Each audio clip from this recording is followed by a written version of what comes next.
à tous. Alors aujourd'hui je vous retrouve pour une nouvelle review sur Fairy Tail. Donc le chapitre 423 est sorti aujourd'hui. Et comme beaucoup de monde s'y attendait, pour vous faire un petit résumé vite fait, Natsu a défoncé Blue Note. Wendy retourne avec Natsu et Lucy, ce qui était fort prévisible. Et puis autrement, ils partent pour une nouvelle ville, à la recherche de Jubia, puisqu'apparemment il y aurait une ville dans laquelle il n'arrêterait pas de pleuvoir, ce qui les laisserait supposer que Jubia s'y trouve. Donc, tout d'abord, avant même que le chapitre ce scan sorte, j'avais déjà vu sur certains forums certains éléments par rapport notamment au bandage que portait Natsu, et ça m'a intriguée, je vous en parlerai donc dans cette vidéo. Deuxièmement, ça y est, j'ai peut-être enfin élucidé le mystère d'Erza qui se trouverait peut-être au bord de la mer. Je vous en parlerai donc également, et autrement, beaucoup de spéculations sur ce qui est arrivé à Jubia, qu'est-ce qui se passe avec Grey. Je vais donc vous en parler. Autre point, je vais peut-être un peu parler de Wendy, peut-être un petit peu. Donc pour commencer, tout d'abord, dans l'épisode 223 de Fairy Tail qui est sorti ce week-end, donc je crois que c'était samedi, on a pu voir en fait qu'il y avait un échange entre les guildes. Donc Fairy Tail est allé dans différentes guildes, mais comme il faisait le bordel un peu partout, à chaque fois on les envoyait dans une autre. Donc au bout d'un moment ils sont arrivés à Mermaid Hill. Et jusque là c'est vrai qu'il y avait beaucoup de personnes qui se demandaient oui mais elle est située où la guilde, on n'en sait pas vraiment.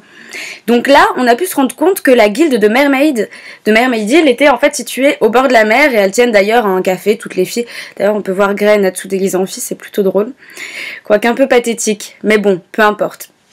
Cela pourrait peut-être expliquer en fait où se situe Erza, puisqu'elle était située au bord de la mer en fait. Et moi je me disais qu'elle était peut-être dans l'eau, mais en fait non.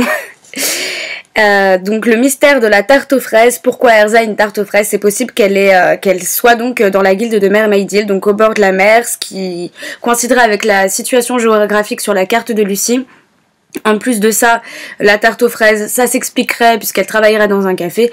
Donc jusque là, pas de problème. Ça peut être possible, dites-moi ce que vous en pensez dans les commentaires. Ensuite, donc pour en revenir au bandage de Natsu. Donc sur certains forums, j'ai vu qu'il y avait beaucoup de personnes qui disaient oui mais le bandage de Natsu, vous pensez pas qu'il cache quelque chose?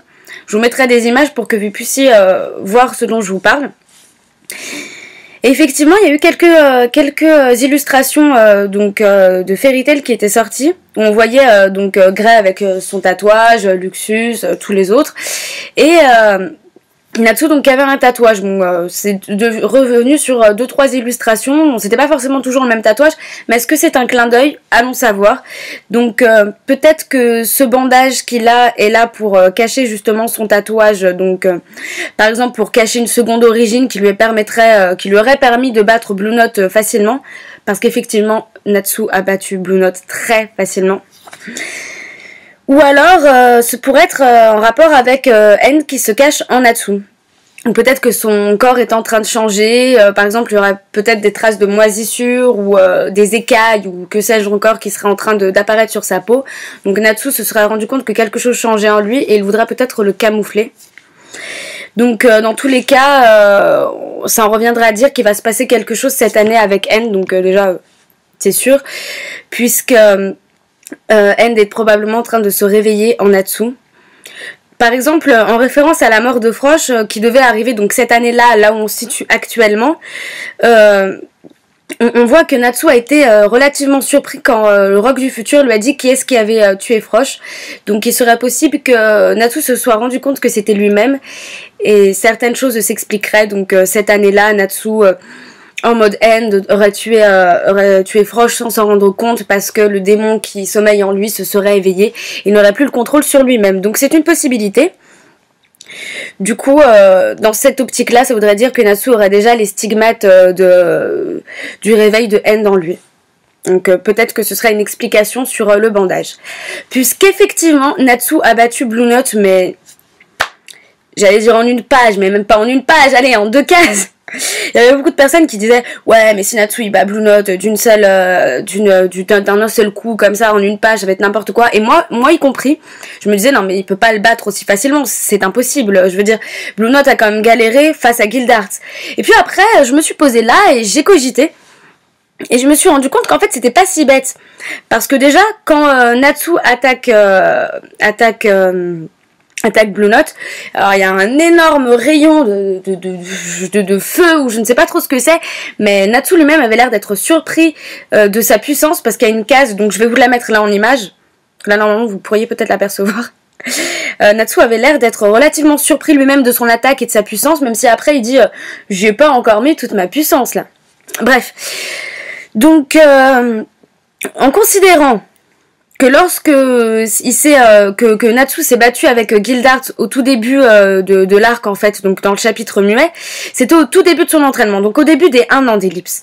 À ce moment-là, Natsu n'avait peut-être pas poussé son entraînement très loin, peut-être même aussi que Gildart, comment dire ça, peut-être que Natsu n'avait pas encore eu le End qui s'était réveillé en lui, donc ça pourrait expliquer qu'il arrive seulement à le pousser de quelques mètres, mais qu'il réussisse à battre Blue Note très facilement.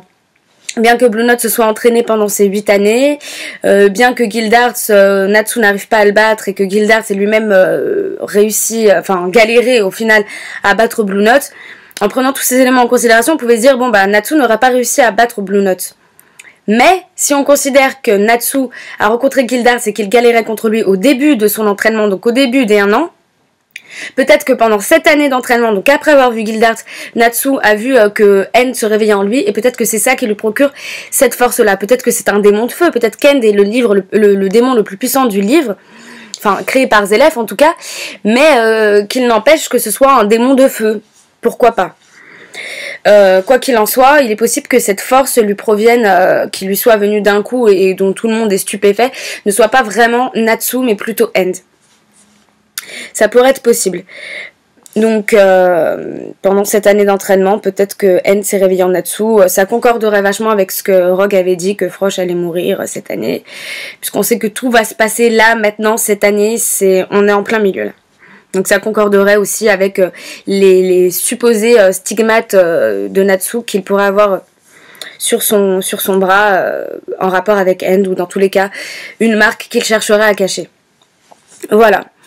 Donc ensuite on peut voir que Shelia a vraiment réussi à convaincre Wendy de rejoindre ce qui reste de Fairy Tail et de faire de son mieux pour que la guilde soit recomposée, parce qu'elle-même dit qu'elle a envie que Fairy Tail soit recomposée. C'est normal, tout le monde a cette envie-là, tout le monde s'attendait à ce que Wendy ne soit là qu'un temps, qu'après elle parte faire ce qu'elle avait à faire au final. Donc il y a un moment touchant, toutes les deux, donc c'est mignon, c'est mignon tout plein, c'est pas mal.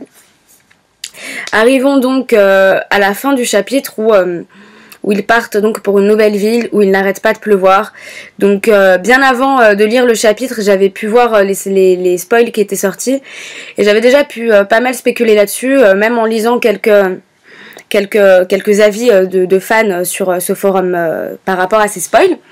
Et du coup, déjà je m'excuse pour la luminosité, là je suis un peu dans la pénombre parce que le soleil est en train de se coucher. C'est un peu mystique comme ambiance, mais ça peut-être que ça colle avec ce que je vous dis. Me demandez pas pourquoi, mais bref. Donc une ville où il n'arrête pas de pleuvoir, donc je me suis dit bon, en rapport avec Jubia, ça c'est clair et net. Mais le problème c'est que ça n'était pas arrivé depuis longtemps que Jubia fasse pleuvoir autour d'elle. En général, c'est arrivé quand elle était triste. Donc on peut supposer qu'il s'est passé quelque chose de grave entre elle et Gray.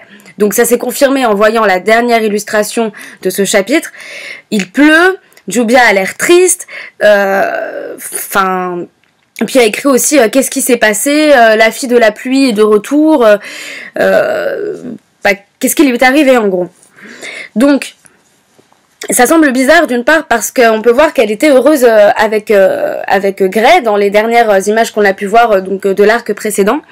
Comme ça c'est fini, Gray lui dit je vais détruire End, elle lui dit oui avec un sourire. Ensuite sur la carte de Lucie on peut voir qu'elle est avec Gray et que ce dernier bon, il sourit pas particulièrement, mais ils sont arrivés de Zélande en tout cas, on aurait dit. Et Jubia a l'air heureuse. Donc pourquoi maintenant est-elle triste? Alors, c'est passé quelque chose avec Gray, ça c'est pratiquement sûr. Mais tous les fans du Groovia, donc moi y compris, doivent être plutôt déçus de savoir qu'ils ne les retrouveront pas tous les deux. Du moins, c'est ce qui semble être annoncé. Parce qu'il y a un petit clin d'œil à ça, c'est que Léon dit bon bah si vous retrouvez Gray, passez-lui le bonjour. Le problème c'est qu'ils disent mais oui mais on sait pas du tout où il est Gray. Donc ça voudrait dire oui on sait qu'il n'est pas avec Jubia, ou alors ça veut dire qu'il est peut-être avec Jubia, mais on n'en sait rien. Mais en tout cas c'est possible que ce petit clin d'œil de la part de Léon pour dire bah passez-lui le bonjour, ce soit en fait pour dire bah on sait pas où il est, et en vrai si vous pensez qu'il était avec Jubia, bah il n'y est pas parce qu'il s'est passé quelque chose entre eux. C'est possible. Puisque, comme je vous l'ai dit, ça se confirme sur la carte de Lucie, ils étaient ensemble et là ils ne le sont plus tout d'un coup apparemment. Donc, alors il y a plusieurs possibilités. Pourquoi est-ce qu'il ne serait plus avec elle? Alors, première possibilité, il a peut-être voulu se couper des joies de l'amour pour s'entraîner plus sérieusement. Allons savoir.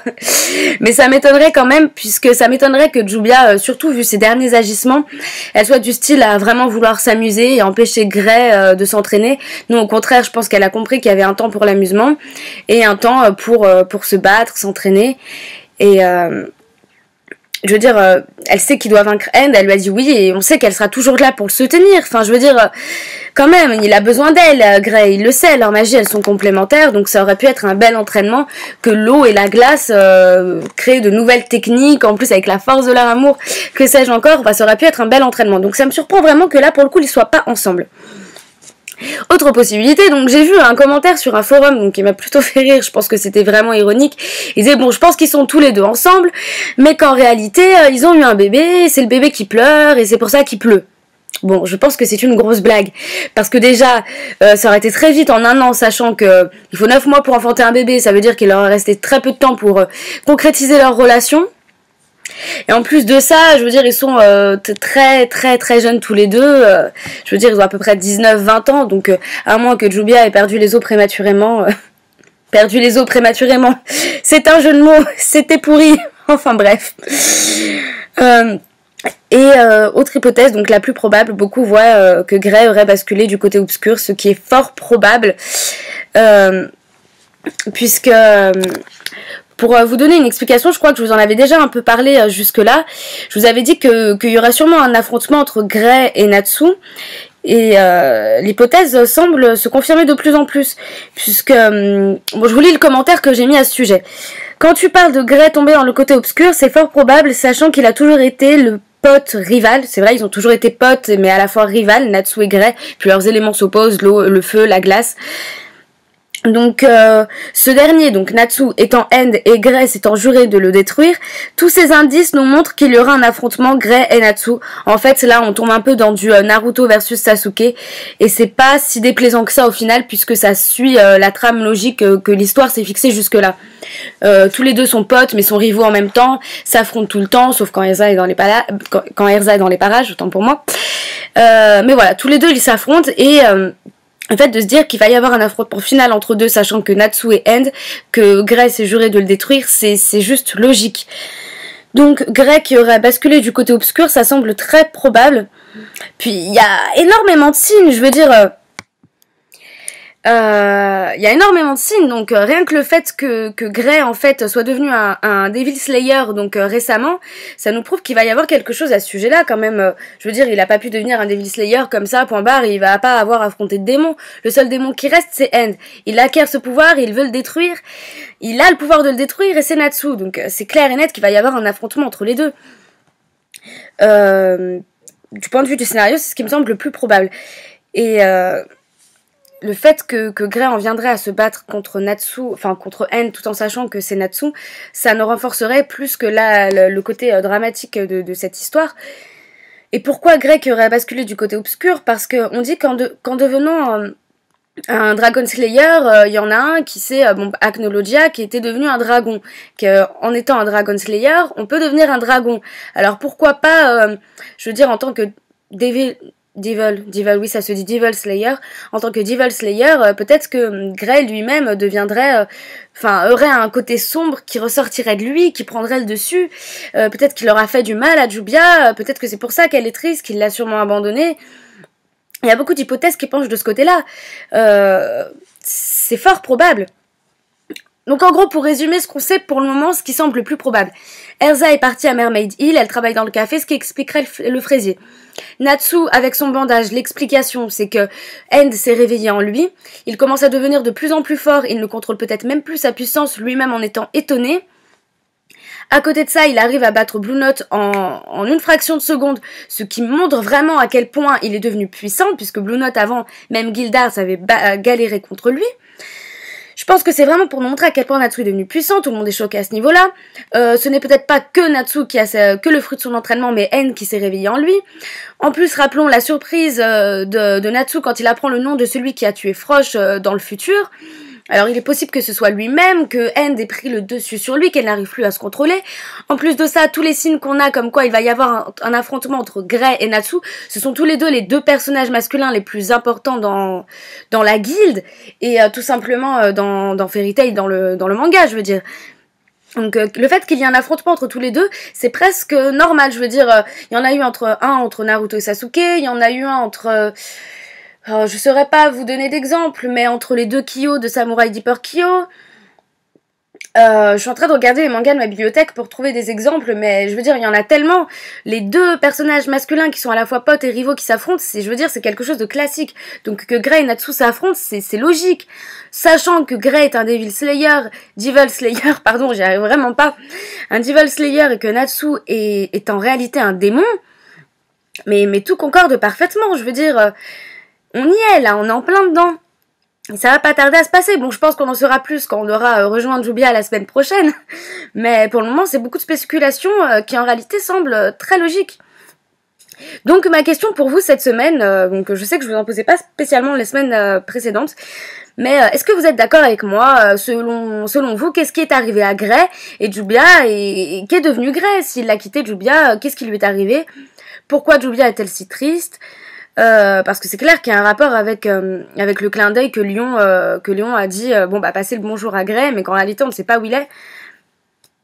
Il doit sûrement y avoir un rapport. Donc pourquoi Jubia est triste? Qu'est-il arrivé à Grey? Voilà la question que je vous pose. Alors vous pouvez répondre en commentaire, bien évidemment, ce qui est le plus logique. Vous pouvez mettre un j'aime si jamais vous êtes d'accord avec ce que j'ai dit.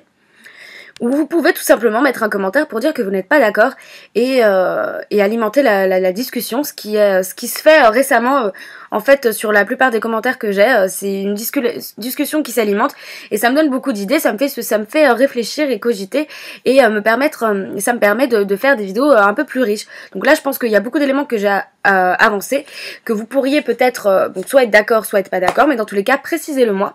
Moi ça me ferait plaisir et bien évidemment si vous avez aimé cette vidéo, que vous aimez les mangas, que vous aimez Fairy Tail, eh ben la seule chose qui vous reste à faire c'est de vous abonner. En attendant, moi je vous fais de gros bisous, je vous dis à la semaine prochaine, on se retrouve tous ensemble avec Jubia et sous la pluie, enfin pas dans notre ville bien évidemment, mais dans Fairy Tail. Bref, je suis pas très douée pour faire des conclusions de vidéos, mais en tout cas, je vous laisse ici, je vous fais de gros bisous et je vous dis à la semaine prochaine.